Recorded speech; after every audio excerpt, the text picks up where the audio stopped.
Hello everyone, and thank you once again for joining me on this channel. Today, I'd like to take you on a thoughtful journey as we revisit the entire framework of the Noble Eightfold Path, which we have explored together in a series of videos. This time, we will look at how these 8 aspects interconnect and support each other, forming a complete and harmonious system of spiritual practice. At the heart of the Buddha's teachings lies the idea of liberation from suffering. Drawing from his own experience of enlightenment, the Buddha discerned the causes of suffering in human life and revealed a path to end it. This path is encapsulated in the Four Noble Truths, within which the Eightfold Path plays a central role. The Eightfold Path, as taught by the Buddha, is known as the middle way. It is a way of living that avoids the extremes of indulgent pleasure and harsh asceticism, cultivating instead a balanced and wholesome life that nurtures both body and mind. To begin, let's briefly revisit the 8 elements of this path. First is right view, seeing things as they truly are, and understanding the causes of suffering and the means to overcome them. Second is right intention, fostering a heart of kindness, compassion, and goodwill. Third is right speech, refraining from lies, harmful words, and idle chatter, and instead using language with sincerity and purpose. Fourth is right action, acting ethically, avoiding harm to living beings, and maintaining moral conduct. Fifth is right livelihood, earning one's living in a way that does not cause harm to others. Sixth is right effort, making continuous wholesome efforts to let go of unwholesome states and develop beneficial ones. Seventh is right mindfulness, maintaining awareness of our thoughts, feelings, and bodily sensations in the present moment. And eighth is right concentration, cultivating deep mental focus and meditative absorption to develop wisdom. These 8 paths are not a linear checklist to be completed one after another. Rather, they are deeply interconnected and mutually supportive, forming a unified path to awakening. Like the 8 spokes of a wheel, if even one is missing, the balance is lost. Each one is essential to the whole. Let us now look closely at how these paths support each other, and how we can gradually surrender ourselves to their natural flow. The journey begins with right view, which is the foundation for all practice. Why do we suffer? What is the root cause? How can we bring that suffering to an end? Gaining a clear understanding of the Four Noble Truths: suffering, its origin, its cessation, and the path is the starting point of our journey. With right view, we walk with clarity and direction. Just as a traveler needs a map to avoid getting lost, right view offers us the wisdom to move forward without confusion. In today's world, where we are constantly flooded with information and competing value systems, right view helps us pierce through the noise and focus on what truly matters. It teaches us that the roots of our suffering do not lie outside us in other people or the environment, but within our own hearts, in our clinging and ignorance. This insight is the essence of right view. Following this comes right intention. Building on the insight gained from right view, right intention focuses on the motivation behind our thoughts and actions. Will we live with anger and resentment, or with kindness and compassion? The Buddha taught that all things begin with thought. If our thoughts are pure, our words and deeds will follow suit. Practicing right intention begins in the small choices we make every day. When we wake up, what kind of mindset do we choose to carry into the day? When we face difficulty, do we respond with anger, or do we strive to understand with compassion? These inner intentions shape the entire course of our lives. Right intention is composed of 3 aspects. The first is the intention of renunciation, a willingness to be free from material craving and emotional clinging. The second is the intention of non-harming, a sincere desire to avoid causing pain to any living being. The third is the intention of loving kindness, letting go of anger and cultivating a wish for the happiness of all beings. These 3 mental qualities purify our inner world and lead us naturally to the practices of right speech and right action. From here, right intention leads us into right speech and right action. Human relationships are grounded in language. Lies break trust. Harsh words and gossip distort our connections. Right speech is the foundation of respect and harmony with others. Right action, meanwhile, involves aligning our behavior with ethical principles, refraining from violence, stealing, and sexual misconduct. These are not just rules to follow, but practices that protect the well-being of both ourselves and others. Let's explore right speech a little more deeply. It consists of four key elements. First, avoiding falsehood, refraining from intentionally speaking what is not true. Second, avoiding slander, resisting the urge to speak ill of others or spread divisive gossip. Third, avoiding harsh language, not speaking with anger or cruelty. And fourth, avoiding idle chatter, being mindful not to waste our words on meaningless or distracting conversation. These are not rigid prohibitions, but expressions of wisdom. Our words have great power. They can inspire or wound, heal or divide. Sometimes a single sentence can remain with someone for life. That's why it's vital to cultivate the habit of asking ourselves before we speak, is this true? Is it helpful? Is it necessary? Right action is similarly built on three core ethical principles. First, to abstain from killing, refraining from intentionally taking the life of any living being. Second, to refrain from stealing, respecting what belongs to others. And third, to avoid sexual misconduct, maintaining integrity and respect in our intimate relationships. These are external behaviors, yes, but also internal disciplines that keep our hearts pure and free from regret. So how can we apply these teachings in our modern lives? Avoiding killing might include not only physical violence, but also being mindful of our consumption and its impact on other creatures and the environment. Avoiding stealing might extend beyond tangible items to include time, trust, or intellectual property. Avoiding sexual misconduct emphasizes the importance of mutual respect and responsibility in our personal relationships. Supporting both right speech and right action is right livelihood, the way we earn our living. The Buddha emphasized the importance of making a living in ways that do not harm others, urging us to engage in ethical and honest work within society. Practicing right livelihood often requires us to navigate complex choices. It may not always be easy to find work that causes no harm at all, but we can strive to avoid professions that directly cause suffering, and instead choose paths that contribute positively to the world. Beyond just earning money, it's about using our talents and energy to serve the greater good.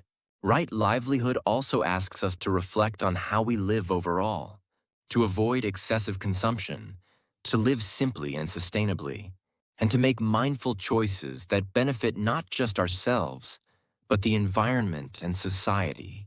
It invites us to seek fulfillment not merely in material wealth, but in relationships, integrity, and inner peace.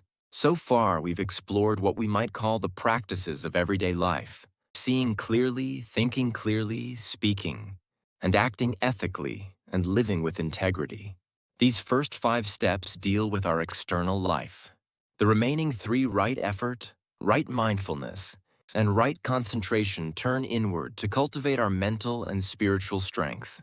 Let's begin with right effort. Of all the elements of the Eightfold Path, this may be the most dynamic source of inner energy. No matter how clearly we understand the teachings, if we don't make continuous effort, we'll fall back into old habits. Right effort involves 4 kinds of energy: to prevent unwholesome states from arising, to abandon unwholesome states that have already arisen, to cultivate wholesome states not yet developed, and to maintain and strengthen those already present. Without this steady determination, our spiritual practice would remain just a passing intention. Let's look at these 4 aspects more closely. First is the effort to prevent unarisen, unwholesome states, guarding our hearts from negative emotions, like anger and greed, before they take root. Second is the effort to abandon already arisen, unwholesome states, letting go of harmful thoughts or feelings that have surfaced. Third is the effort to generate wholesome states, developing qualities like compassion, wisdom, and patience that are not yet fully formed in us. And fourth is the effort to maintain those good qualities we already possess, nurturing them and keeping them strong through regular practice. Next, we come to right mindfulness. This refers to the practice of awareness of being truly present. Where are we right now? What are we feeling, thinking, and doing at this moment? By gently turning our attention to the present state of our body and mind, we can break free from automatic reactions and the momentum of craving-driven thoughts. Right mindfulness is the watchful awareness that supports all aspects of the Noble Eightfold Path. There are four foundations of mindfulness. The first is mindfulness of the body, becoming aware of our physical sensations and movements. When we walk, we notice that we are walking when we sit. We are mindful that we are sitting. The second foundation is mindfulness of feelings, recognizing the subtle shifts between pleasant, unpleasant, or neutral sensations. The third is mindfulness of the mind, observing the state of our mental landscape, whether it is angry, joyful, distracted, or calm without being swept away by it. The fourth is mindfulness of phenomena, becoming aware of the changing nature of all things and the laws of cause and effect that govern them. What's wonderful about mindfulness is that it doesn't require a special time or place. Every moment in daily life becomes an opportunity to practice. When eating, we can savor the taste and texture of food. When walking, we can feel the movement of our feet. When talking to others, we can pay attention to their facial expressions and the tone of their voice. Through such mindful engagement, we deepen and enrich our experience of life. Finally, we arrive at right concentration. When the mind becomes calm, accompanied by effort and awareness, it naturally settles into deep focus. Within this concentration, we gain the ability to perceive the truth as it truly is. It is said that the Buddha, through this very meditative absorption, saw the root of all suffering and attained enlightenment. Right concentration unfolds in stages. At first, the mind becomes capable of focusing on a single object, and distractions begin to fade. As concentration deepens, even the activity of thought quiets down, leading into a state of pure mental absorption. Going further, the practitioner moves beyond the comfort of concentration into a state of serene and radiant clarity. At the deepest level, one transcends even sensations and thought, reaching a state of ultimate peace. These states of concentration are not merely rest for the mind. Within this profound stillness, we come to see the nature of reality more clearly, the impermanence of all things, the absence of a fixed self in what we take to be me, and the insight that true happiness is not dependent on external conditions. These realizations arise naturally. In this way, the Eightfold Path is not just a list of 8 practices. It is a complete transformation of how we live, how we see, think, speak, act, work, strive, observe, and focus. Let's briefly look again at how these elements interconnect. Right view leads to right intention. Right intention gives rise to right speech and right action. Right speech, right action, and right livelihood establish a solid foundation in daily life. Right effort sustains all of these practices. Right mindfulness illuminates them, and right concentration brings about the wisdom and liberation that follow. Together, they form a perfectly integrated system. The path is also cyclical. The wisdom and insight gained through right concentration deepen right view, which in turn gives rise to purer right intention. This deeper understanding allows for more natural and effortless right speech, action, and livelihood. It strengthens right effort, cultivates subtler mindfulness, and leads to even deeper states of concentration. In this way, practitioners ascend like a spiral, gradually moving toward freedom from suffering. The Eightfold Path is not a path reserved for spiritual people alone. Whether you have a family, a busy job, you're a student, or in your later years, anyone can practice this path little by little in daily life. That is precisely why the Buddha called it the middle way. What does the Eightfold Path mean for those of us living in today's world? In the rush of modern life, filled with information and pressure, we often lose sight of ourselves. What truly matters? How can we live a fulfilling life? It becomes harder to find clear answers to these fundamental questions. The Eightfold Path offers a steady guide through such confusion. It emphasizes not only outer success or material wealth, but also inner peace and fulfillment. It values personal growth and harmony over competition. It points us toward a life that pursues long-term happiness and wisdom, rather than short-term pleasure. These qualities naturally develop through practicing the path. Especially important for us today is the fact that the Eightfold Path is not only a personal practice, but also a means of transforming society. If each person practices right speech, lies and slander will decrease, and trustful communication will grow. If we practice right action, violence and crime will diminish, and a safer, fairer society can emerge. If we practice right livelihood, environmental destruction and exploitative economies will lessen, making way for a more sustainable and ethical system. Thus, the Eightfold Path leads both to personal liberation and collective transformation. When each of us refines our mind, our words, and our actions, nurturing compassion and wisdom, the impact naturally spreads, ultimately becoming a force for societal change. In closing, there are a few important points to keep in mind as you walk this path. First, don't aim for perfection. The Eightfold Path points to an ideal, but there is no need to achieve it all at once. Simply begin where you can, taking one step at a time. There may be failures or setbacks along the way, but these are part of the growth process. What matters most is to continue with gentleness, without blaming yourself. Second, maintain balance. If we focus too heavily on just one aspect of the path, say meditation at the expense of daily life, or outward activity without self-reflection, the overall harmony will be lost. It is essential to stay aware of the whole picture. And most importantly, remember that you don't have to walk this path alone. Walking alongside companions who share the same aspiration allows us to encourage and support each other. Learning from experienced teachers also makes the practice more effective and safe. In Buddhism, such wholesome companions are called spiritual friends, and they are considered essential for successful practice. I truly hope that the understanding of the Eightfold Path you've gained here doesn't remain mere knowledge, but becomes living wisdom that you apply in everyday life. In those small moments when you wake up in the morning and reflect on how to approach the day, or when you feel overwhelmed by anger or fear, may the teachings of the Eightfold Path come to mind. Let me close this comprehensive journey with a poem. For those who train the heart, the Eightfold Path is a bridge, crossing the river of craving, passing through the fire of anger, emerging from the fog of ignorance, and arriving at the shore of light.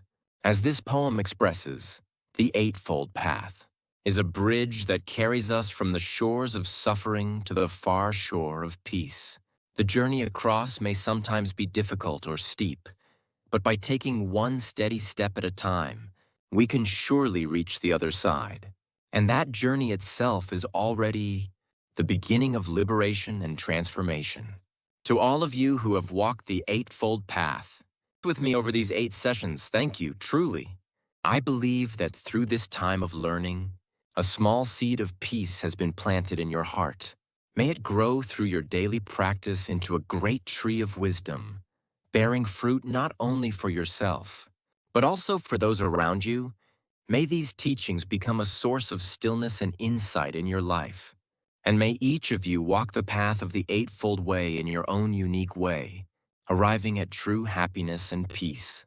In our next series, we'll explore deeper teachings of the Buddha, such as the Four Noble Truths and the principle of dependent origination. With the foundation you've built through studying the Eightfold Path, I believe you'll be able to grasp these profound teachings more deeply. I also plan to discuss practical meditation, techniques and ways to apply them in daily life. Thank you so much for watching this video to the end. If you found this content helpful, please consider liking and subscribing. And feel free to share your thoughts and questions in the comments section below. Your voice will help shape even better content going forward. Until next time, may the light of deep peace and wisdom always shine in your life. Thank you.